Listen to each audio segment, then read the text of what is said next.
Bonjour, nous sommes l'équipe Frigotte, composée de Andoni, Hugo, Mathieu et Mathéo. En 2024, plus de 90% des appareils des foyers français consomment de l'électricité. L'utilisation de l'électricité est à première vue avantageuse pour l'environnement.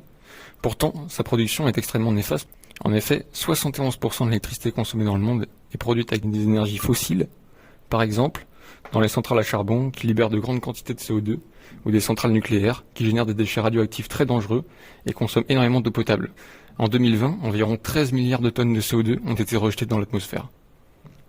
Il est donc nécessaire de produire davantage d'électricité verte, c'est-à-dire de l'électricité produite sans polluer, par exemple avec l'énergie solaire, hydraulique ou éolienne.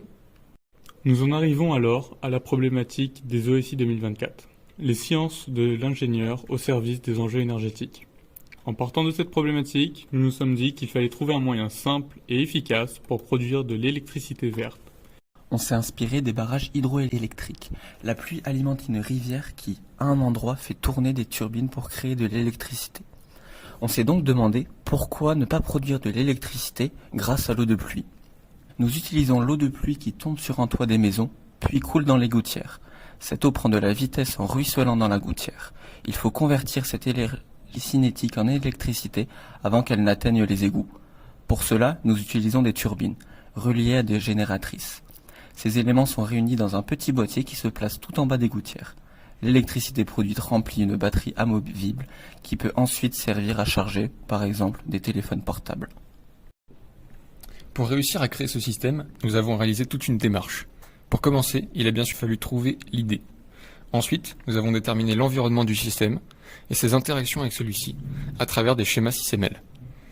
Nous avons réfléchi aux meilleures solutions techniques. Le système possède 2 hélices pour éviter qu'une partie de l'eau ne coule le long d'un côté. Nous avons également fait le choix de ne pas mettre d'engrenage afin de limiter les frottements. Nous sommes passés à la modélisation 3D du système, pièce par pièce. C'est une étape très importante car c'est ici que nos idées prennent vie. De plus, cette modélisation doit être adaptée aux composants choisis, soit 2 moteurs à courant continu et une batterie. Ensuite, nous avons imprimé et assemblé les pièces pour créer notre prototype.